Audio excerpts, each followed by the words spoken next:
Welcome to Josh's House of Nerd podcast.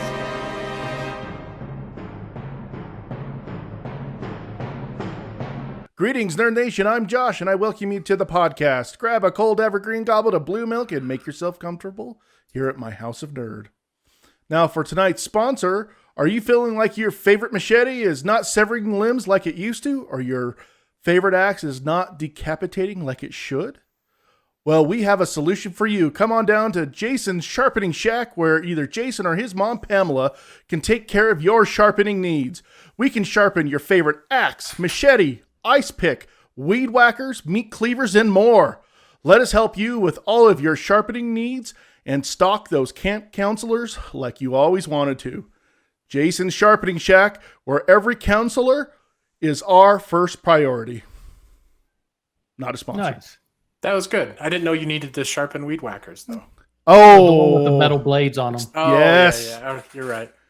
My daughter said the same thing, and I was going to say something else different. This is where I might actually re-record that, because it's Jason's Sharpening Shack, where every counselor's murder is our first priority, is what we were going to put, and I didn't type it. That was my daughter's last second.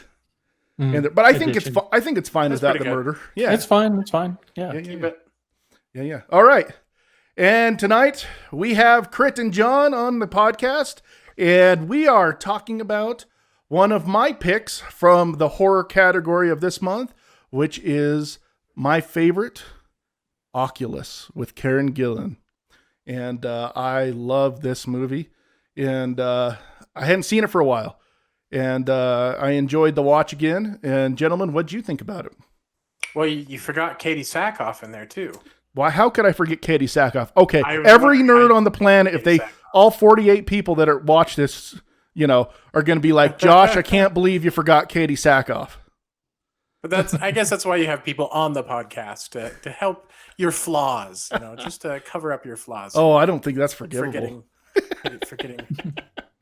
No, I think she did it. She did a fantastic job in Oculus. She does a great job in most everything I've seen her in. Oh yeah, Katie Sackhoff, man, she's good. I see her, begin watching her there's a Netflix TV or show that they have that I really enjoyed her. And then that little old show called, what was it? Battlestar Galactica. Yeah. Yeah, that sci-fi show that she heads up in Netflix. Something like that. She is the best part of it. It's a bad show, but she's the best part. And it's getting a second season, and I wish I could. I know it's getting a second season. I think it's called Other Life or Another Life. It's Another Life. Another Life. Okay. And you're right. It wasn't great, but it shows potential. But I think you hit it on the head where Katie Sackhoff definitely made the film, and luckily with Oculus was a good enough film that it didn't have to rely completely on Karen Gillan and Katie Sackhoff to do well, at least in my opinion. As rewatching it, I enjoyed the film enough on its own. I think the writing was okay. I think it was a good film, and didn't have to rely on big names. Well, that was Karen Gillan's first movie after she left Doctor Who, and I was always worried that she was going to be just okay, and I felt like for her first outing, that she did a really good job, and apparently Hollywood thought so too, because since she's now Nebula and she's been in the, Jumanji reboots, which has been, which I think has all been pretty good. And she was apparently Mike Flanagan's, the director's first pick too. Is that right? So I didn't know that. It wasn't like, she was just picked out of this lineup of actresses. She was apparently his top pick. Well, he must like redheads too. Woo! Yes, because this entire film was a hot, steamy thriller. Dude, any movie that Karen Gillan's in is a hot, steamy thriller. What are you talking about?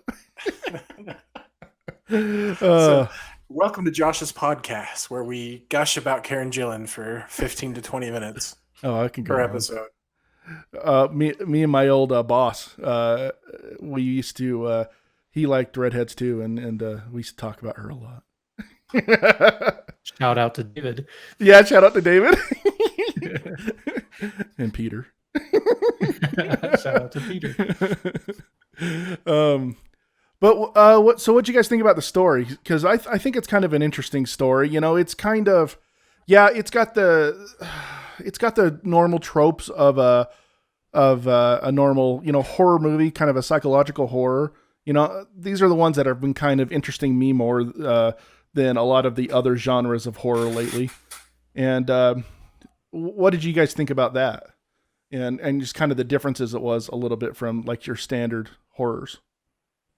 Not horrors, horrors. This got adult fast. John, do you want to go first? Nope, it's all you. Okay. He wanted you to go first. He's now like thinking. It's like, I didn't actually watch this film. Wikipedia it. You got the cliff notes of it. Yeah, it's like high school all over again. Got a book report due in the morning and cliff note.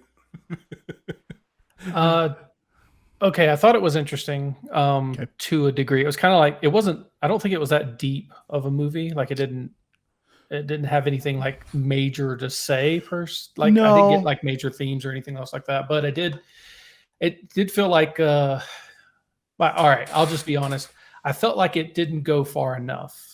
Okay. Like it established at the beginning kind of an unreliable narrator in the sense that she's telling the story of what happened, and the brother's going, "No, you're remembering it wrong," and she's going, "No, you remember it wrong." And so the flashbacks seem like they're not concrete in their objectiveness. They're like a subjective thing. But then the movie later on does everything in its power, it feels like, to make it objectively that's what happened, that there were ghosts and it is haunted. And I thought I don't know, I felt like at the end of the movie, I kind of felt like it would be more interesting if they left more of that to question as opposed to like kind of answering it.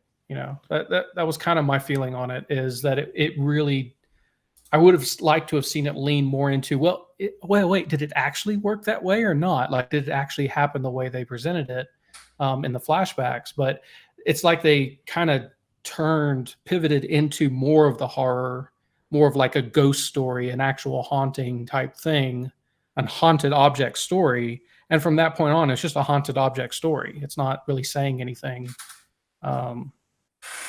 It's not really saying anything interesting about perspective or subjectivity or mental illness or anything else like that. And maybe they didn't want to. Maybe they looked at it and were like, we want to tell a haunted item story, and we'll just kind of make it interesting by making it a little unreliable at the beginning. I felt like they were kind of like trying to off-put you because, I mean, yeah, at first it was, are you telling the truth? Are you telling the truth? And I felt like, that was kind of like to throw you off kilter a little bit at the very beginning. And then it comes down to the end. And I think you're right. I think it would have been better if they'd left it kind of like questioning the whole idea of who was right, who was wrong. Instead of, maybe do it a little differently, how the brother comes under, starts recognizing that, all this weird crap that my sister's been telling me, that everybody's been telling me, that the mental institution, that is bull crap and can't happen. This legitimately happened, and maybe that story arc would have been a little bit different of how he got to that point. Yeah, I think the part of the film that kind of hooked me at the beginning wasn't there at the end. And that was the argument between the brother and sister about the efficacy of the narrative, what happened in the past. Mm-hmm. Yeah, what actually happened. And the film, I think, I agree with Crit in the fact that it did everything in its power to make sure that the flashbacks were seen as, nope, this is concrete. This is what exactly happened. And so the narrative between the brother and the sister didn't matter as much anymore. Right. Because the movie's just showing you. Yeah. It's saying, here is what happened. And as a narrative device, I was like, okay. I mean, I felt like there was something deeper there, something more interesting for me personally there, and then it wasn't there anymore. And so I was just kind of left with a ghost story. And I'm like, okay, that's fine. It's fine as a ghost story. And I think everybody did well. And I think the production was great. But it's one of those things that when they set that up and I'm like, oh, that's interesting. And then they kind of just let it go. And they're like, no. It's really a ghost story. This is paranormal. And you're like, oh, okay, then it's a paranormal story. And at that point in time, I'm not as interested as I was previously. Mm-hmm. Now, is that just because you're not a big fan of paranormal, or is it the shift that causes that disinterest?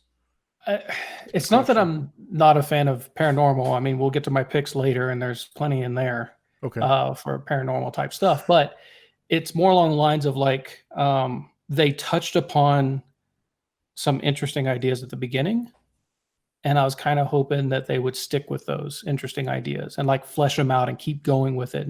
And some of that interesting idea and kind of what I was getting from it was, again, that subjectivity, that aspect of memory not being something you can truly rely on, and perspective being different. But you know, that's not as scary a story, I guess. So, I mean, it is. It's more existential. It's not something that's easy to show. So maybe that's a harder movie to make, or maybe that's not a movie that, obviously, the movie they didn't want to make. So I'm not saying they should have made that movie. That's just where my mind went at the beginning of the movie, and then when the movie didn't go there, didn't give me that. I was like, oh, okay, kind of let down, a little let down. Yeah, a little let down. That, and the other thing too is that I had a hard time, like, I wrote in my notes, domestic abuse, the movie. Because it's just like constantly parents hurting their kids. Yeah. And I'm like, I don't enjoy watching that. Like there's nothing about that that's scary per se or traumatizing or anything else like that. It's just, I don't enjoy it. Mm-hmm. It's like they're choking their kids. I'm like, okay, it's kind of like something I just want to fast forward through to get to the rest of the thing. I'm not scared by it, but I'm also not compelled by it. I don't find it interesting. And there was a lot of that in there, and it was, I don't know. That was another thing. I was like, okay, if they were going with a domestic abuse, like rationalizing domestic abuse, right? And that's all this movie is just family members hurting each other. Now, for haunted reasons or possessed reasons or ghost reasons or anything else like that, but that's what's on the screen is, you know, them sliding into Amanda's, but they're still beating the crap out of their kids. Yeah. Holding guns to their heads and chaining the wife to the wall, you know. That's when it kind of lost me a little bit. It was like it was trying to be dark. Yeah, it was trying to be shocking. Yeah, and it wasn't. It was just sad. Yeah, and when you look at a spectacle, like when I watch The Thing or something like that, right? And that's gory and grotesque and pain and all sorts of things that are in there, but it's also compelling to watch in its inventiveness, right? I didn't really get that with this one. I was just like, I don't really want to see that. Not in the I don't want to see that, but more like lines, I don't really want to see this. You know, as far as the attacks on each other and stuff like that. And that's, again, I'm going to be honest, it affected me a little bit more. I mean, as much as, okay, this is a weird scenario. I don't think what you're saying is unfounded at all, because when I watch this movie, as much as I've talked it up and much as I said I do like it, because I do, I don't know if I enjoyed it as much this time as I have in the past couple of watches. And I don't know if it's because I've gotten older, I've seen more, I'm jaded. I don't know. I am jaded, but that part, those things kind of affected me a little bit more than they have before in the past.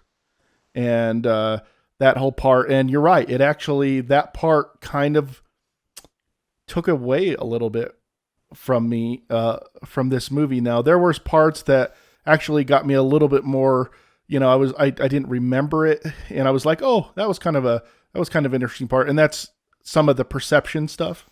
How she's perceiving the world when they're not doing the flashbacks.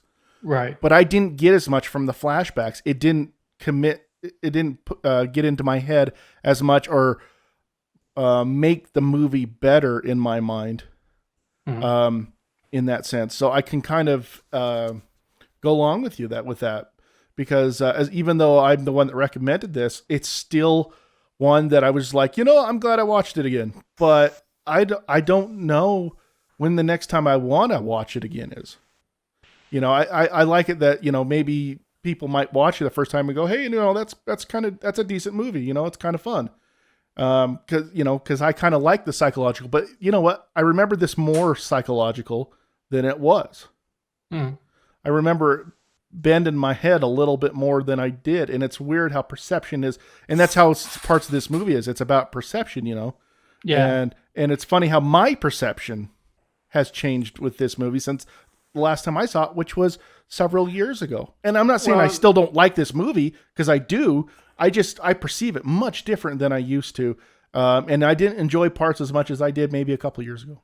I think the movie made a couple of promises that it didn't keep, and it's hard to explain that. But what I mean is, like, the scene where they're placing the plants, and they don't remember that until they watch it, and then where she stabs her, I can't remember if it's her fiance or boyfriend or Fiance. Yeah, so it made this promise that we're going to see a lot more mind bending crap that we're just not going to understand.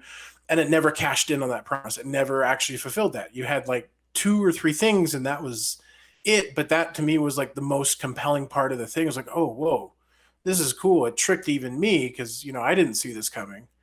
What's going to happen next? Like, what else has been thrown into question? So the movie's making this promise of, oh, hey, this is mind bending in this way.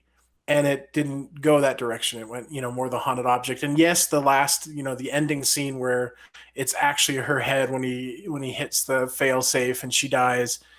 Again, that's a little bit mind bending, but it's still, it didn't feel to me like they kept their promises they were making. Well, that's the feeling I got, was that there's a movie or a story there that I was seeing in my head that this movie didn't live up to, but not that it needed to. It doesn't matter. I mean, I'll never make that movie that's in my head. I'm not a movie maker. I don't have the facilities to do so. But that's kind of where I was stuck with. No, yeah, I hear you. I mean, I would agree that I feel like they could have done more with the mind bending problems. I mean, they did a few things. I mean, the light bulb in the apple scene kind of painful. Yeah. Yeah. It made me kind of shiver a little bit. It's kind of a yucky scene. But at the same time, that one, the whole perception thing, I really liked it, that happened. And when I remembered it, I was like, oh yeah, I forgot about this scene. And so I do like some of the stuff that they did. The whole boyfriend. Some of the spectacle was interesting. I was just like, again, you asked about the story, so that's no. Kind of what I totally get that, and I like, as far as the it. spectacle goes, there was some very clever stuff done in there that was interesting. Exactly what John was pointing out. It's like these are, kind of mind. I don't know if I'd say mind bending. I can see where you're coming from with that, and it probably is mind bending in that sense. But I was thinking, like, you can't really foreshadow what they're doing. The camera's literally showing you one thing and then going, "Gotcha." Actually, she's biting it. And it's like, okay, there's no like clues that obviously something's going to be wrong and stuff like that, and they're putting all this emphasis on that. So I don't know. That's a very hard trick to pull off, to have like the camera show you one thing and then show you something else that actual reality or objective reality, and you go, oh, that's surprising. But it's like an intellectual jump scare, right? It's not something that you kind of once it happened, you're like, oh, okay, that's what happened, and then you move on. Like, you can't reflect back on it and think about how interesting that was or something like that. You're just like, oh, that was a cool scene, and you move on, which is totally fine, But yeah, the one, I mean, I did like what they did with the fiance. You brought that one up, and because it did make me question for a minute. I honestly couldn't remember if it was really him or not in that one. And I still kind of questioned it a little bit, but came to the decision that was him. And, I thought that was kind of cool where they did make you, and I don't know if you guys did the same thing, but it did make me think, for a minute, okay, was that real? Did that really happen or not, or whatever? But I think, honestly, one of the more clever ones of this, I really like the scenes where they're showing that when they don't know that they're doing something and they're talking, like they had that whole conversation and they're like moving the cameras at the same time. Yeah, like the playback. That was cool. Yeah, that was a cool thing. I really liked how they were using that mechanism a few times. And I wish they'd use that a little bit more, in all honesty. Yeah, I think that's the promise that John was talking about earlier. Yeah. It's like that idea, the movie in my head is the one where the the movie doesn't tell you what objectively is true, and that they play with the subjectivity constantly. I think maybe what's the psychological thriller with DiCaprio? He's on the island. He's investigating Shutter Island. Shutter Island. I think Shutter Island might have done that better. I think you're right. Yeah, I think agreed. it definitely did it better. Okay. Yeah. And so, it fulfilled the promise it was making. Right. Too. Right. So it That's not a only good point. not only executed it better, but the final payoff was a better promise. And if you haven't seen Shutter Island, go watch Shutter Island. For sure. Yeah. Yeah. Yeah, I thought this ending was still pretty good. I mean, it's still I like the symmetry. Yeah. Yes. Yeah, the symmetry was great. Yeah. I mean, how because it made me even think when he went and released that that anchor, like would I have in that situation, I've just gone on there and said no, f this and just turned it and released that boat anchor, or would I have wouldn't looked? I mean, I know it's dumb and it's fantasy and all that stuff, but it still made me think about it for a second. Which I think a good story, or good story, I would say elements will make you think those and ponder them even for a second. Yeah, if it triggers your empathy and puts you in the scene and you start thinking about what you would do, then at some level it's fulfilled its requirements as a story. Yeah. Well, and then the whole thought process of holy crap, this guy just got out of prison or the mental hospital, and now look at what he's done. If he had just walked away from this all, it would have, it might not have happened the way it would have, and he wouldn't be going probably back to jail for murder now. So I kind of empathize with the boy, the brother, and was kind of going like, what the heck, dude? Why'd you do this? Why'd you let your sister suck you into this? This is dumb. You knew it was dumb, and you knew you should have walked away, and you didn't. And now look where you're screwed for life now. Yep. Which is where I kind of empathize with, and and it made that ending probably sit with me a little harder than some of these other ones. And the whole reveal where they're all of the people who died with the mirror, I thought that was cool. Visually it was cool, Yeah, I think visually it was cool. Visually I think that was a good payoff, even though I agree with what you said earlier. I wish it hadn't been completely a kind of turn into a ghost story in that way, or a haunted relic. You say haunted relic, and it reminds me of the old Friday the 13th, the series. And stuff where they're completely, I don't know if you guys have ever seen that, but they hunt haunted relics. If you do something, it'll do something for you. If you kill someone, it'll do something for you. It's awesome. Anyway, dumb old TV. But and then there was parts in this movie that just made me feel like yucky, like I didn't want to watch this anymore either. No. Again, I'm the one that picked this movie, and yet there was parts. How you said I want to fast forward past some of this, like this abuse stuff. Right. I did. Yeah. On this one, and I went, wow, I don't remember all of this, and I'd seen it twice before we just watched it again. This is the third time, and that was a little rougher on me too, a little bit. And then watching the mom, I mean, Katie Sackhoff is pretty as she are, to deteriorate and turn into almost to like a dog. I mean, I feel like the movie didn't use her well enough. I don't think she had some great lines early on. Yes. Well, and you have this wonderful stage presence, right, for this psychological thriller, and you don't use her very much. Yeah. I absolutely agree with that. I think that the dad was the poorer of the two actors. I think he was fine. It's just, I'm just talking about in comparison. He's a fine actor. I'm just saying in comparison. Out of the two, I would have rather seen her more. Yeah, that was definitely weird. Even though he was the one that was being, was basically being seduced the whole time by the lady in the mirror. Well, the most unbelievable thing I found in the movie, totally took me out of the movie.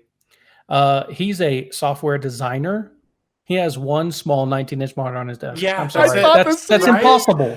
Yeah. Impossible. There's no way you're doing your work on that small. Yeah, it's not happening. I don't care when this was must be filmed. really crappy. Or it'd have to be. I don't know. Did you notice the way he typed too? It took me out of it too. The what do you call that typing? He was tap typing. He was Hunt and peck. Hunt and peck. Hunt and peck. Yeah. That's not a developer. This guy is garbage. They did say designer, and so maybe there's something different there than developer. But still, I'm like, if you're designing software, you need more than one monitor, and you definitely don't need a small monitor. And you need to know how to touch type too. Yeah, probably. Yeah.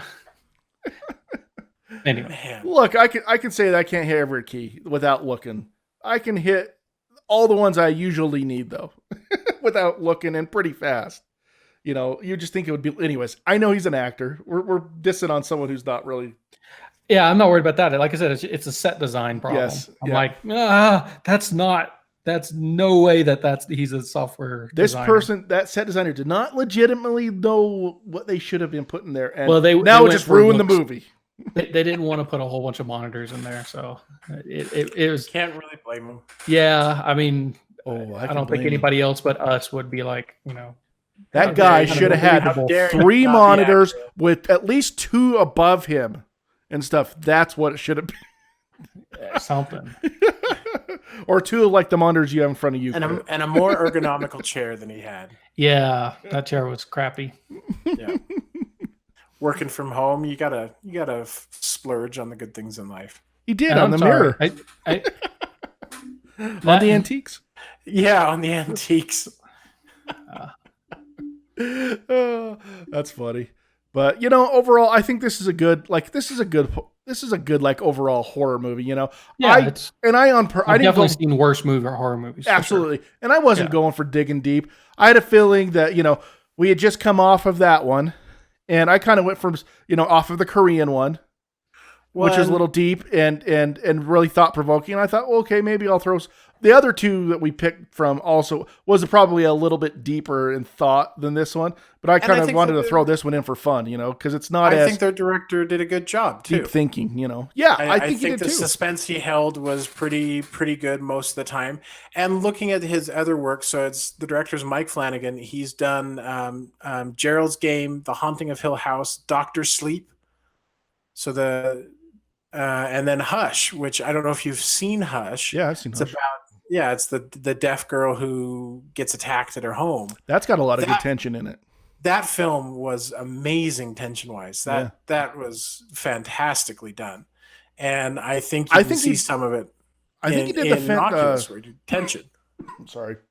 I think he did the tension really well within Oculus. I don't think that's one of the things I won't take away from him at all. He did really good. I thought the overall look of the movie, the directors, the cinematography, I thought it was well. I mean, it was within a tight space, and I think that they handled that kind of tight space feel well. And I know they did that on purpose. I mean, it seems like tighter spaces are better for horror movies and things like that. But well, and they did fairly well for their budget. They had a budget of $5 million and grossed over $44 million. That's it. That was only $5 million. That was only $5 million. And it doesn't take place in very many locations. No, yeah, you've only got really 2 or 3 different places. Right. And Flash Gordon was how much? Yeah. We don't talk about that film anymore. Oh, wait. That's great. Yeah, Love that podcast though. that was a good podcast. It's stuff, but yeah, I don't want to bag on your choice. I'd never seen this movie before, so I was totally fresh into it. And I think I totally see why you like it, and I definitely like some aspects of it. Yeah. There is a lot to like about this movie. Yeah. And, and if you don't, and that is if you don't think too deep about it. But that's what this podcast is for. We're taking these things apart. We're reviewing it. We're looking into the deeper parts. This one didn't have as much of some of those deeper parts. This is more of a, hey, it does have some, there's definitely some few, thought-provoking things. Not as much as, say the last movie. But you know, Well, the last movie has the advantage of being a foreign culture. yeah. And that makes things even more mysterious and kind of you don't know if you're watching schlock or not per se. You know, if it's filmed well and stuff like that. This one is our culture, so we're able to more easily kind of judge it. You know, the one thing I did like about this movie that I did find that it was smart in quite a few spots, and what I mean by that is the kind of the setup of how it felt like it was very thought through, and how they set her up of how she was going to document this, and I thought that whole process they go through when she's first like showing him and they're revealing like the technology and why they're definitely using tried to think it. of everything. Yeah, I thought that was very smart in the way he did it, or that the director did it and the writers. And I did really appreciate that part, the time that you could tell they took into it, like trying to think of every aspect to try to trick this, this entity that was in the mirror. I very much appreciated that. And because, that's the thing, there was some holes in spots, but I also think that there was a lot of smart things, done, and that's one of them, definitely. So to pull all that off for $5 million, they did a lot of smart things. And that makes me even appreciate it more, even with the holes that we've talked about. There's a lot of good here, and for $5 million, they pulled off a lot of good. They made it look good. It's compelling in spots, a little hard to watch in spots, and yet $5 million, a lot of people can't do that. I mean, Blumhouse seems to do that a lot, but they're hit and miss. They're hardcore. They're very hit and miss. I would definitely say there's some Blumhouse movies that are worse than Oculus for sure. Oh, significantly. Maybe The Nun. We'll go with that one. The Nun's great in Conjuring too, but the Nun movie by itself is like dumb. Anyway. But overall, yeah, good. John, did you have anything else more you wanted to say on this movie? Nope, I'm good. Yeah, I think I said what I want to say. Yeah, should we go to our ratings? I'll start off since it's my movie. My rating for tonight is 8 out of 10 bloody teeth and a broken light bulb. Would I watch this movie with my mother? The answer is no, because she would think I was saying something secretly about our family dynamics. Yeah. Are you trying? Yeah, for sure. What does this mean, John? She'd probably remove the mirrors in the house. Yeah, and then she's like, "Look, it's always the mother's fault." Yeah, like, I heard whispering in your room, John. Who was that talking to you? Just porn, Mom. Just porn. Right. Oh, that's okay. Just as long as it's not a ghost in a mirror. Crit, what was yours, buddy? mine is 10 out of 23 fingernails. Oh, that was bad too. That's pretty hardcore. I can't believe we didn't just talk about the figure. Maybe it's because we wanted to all blank it out, because every time I see that scene where he's That's just body horror. pulling it off with those pliers, his fingernails. Oh, my stomach just turns on. You're getting into hostile territory. Yep. But he's doing it to himself, so is that better? No, it's not better. At least he's not burning a eyeball out with a torch or something. Like in Hostel. That was the worst. That scene horrifies me to this day. It's burned into my mind. I can't forget it. I regret ever watching it. Amen to that, brother. I chastised the person who made me watch this because I didn't want to. No, and he's like, "You're gonna watch it." He brings it over and he watches it. I'm like, "I told you I didn't want this. This is horrible." And it's like haunted me. It's one of the few things that's haunted me. I'm pretty jaded. That haunted me. Not in a good way, like not in like a scary way, like in a So what you're saying is it body horror way on my list? Oh, it wouldn't be. I'll skip it. I'll be like, well, I think we've had this conversation that we have a couple of times. I think we're gonna skip it if that happened. But anyway, it's all good. All right. All right. So what are your picks, Crit? Yeah, bud, we want to hear them, dude. Okay, the first one is tragedy will bring us together and trauma will seal our fate. Ooh. That's the second one is how bad does your life have to be to find friendship here? And the third one is Tension and terror in the courtyard. Many of you will die. Ooh. John, I'm really feeling 1 or 3, dude. Let me flip a coin because I could go with either. I could go with all of these. Like I all know of them they're sound really great. They're good. great titles, Crit. Thanks. Okay, so let's see. Heads. You call it. I'll flip it. I don't know Okay. how we're gonna flip it. Tell me when you're flipping. Okay, I'm flipping. There Heads. we go. There's tails. Okay, so it's What does that mean? I was gonna say. I was gonna say. say. Heads was one. This doesn't work out really well in a podcast. No, it doesn't. This is- It'll at least be entertaining. yeah. Yep. At least What, somebody will. what was the find title of number 1 more time? Tragedy will bring us together, and trauma will seal our fate. Ooh, that sounds really good. John, I'm good with number 1. you okay with that Let's one? just disregard our imaginary The flipped coin. I might have to edit that out. No, just joking. No, don't worry. Oh, keep it No, in. I'm teasing. That's I'm pretty not funny. going to. Yeah, I'll do number 1. that one sounded really good. Okay, so you picked number 1. I'll tell you what the other 2 are.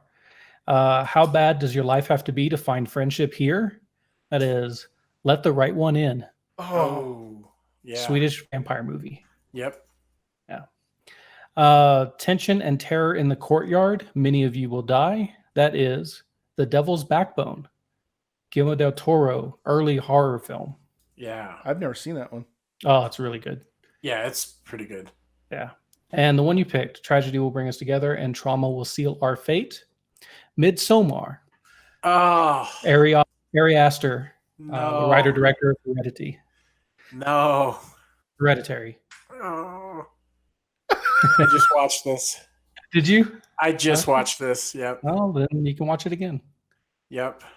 I haven't it's- seen it. I haven't seen it. Yep. You're in for a treat, Josh. Yep. I had a feeling he was going to pick this one, so I didn't even put it down on my list. I had a feeling because we I don't know if I think we briefly mentioned it. we briefly mentioned it that we hadn't seen it yet. Yeah. Yeah. Midsommar. Okay, there it is, man. Well, you didn't like Hereditary, so it'll be interesting to see if you like Midsommar. Have you seen it? Have I seen Midsommar? Uh huh. Yeah. Okay. I didn't know if that was one of the ones that you had picked that you hadn't seen before or something, but so I'm the only one that hasn't seen it. Okay. Yeah. Okay. I can't wait to. You know what? Again, we go back to Hereditary.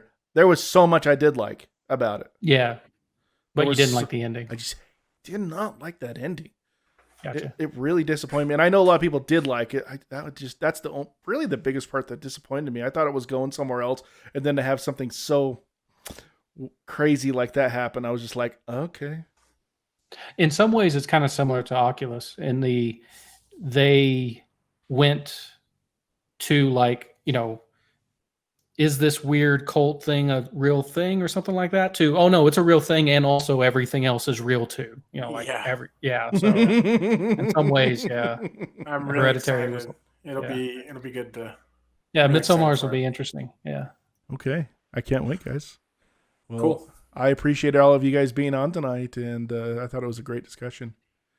And as always, may you be excellent to each other and live long and prosper from all of us here at Josh's House of Nerd. Good night, everybody. Thanks for watching. For more nerdy awesomeness, please like and subscribe and check out our other nerdy videos.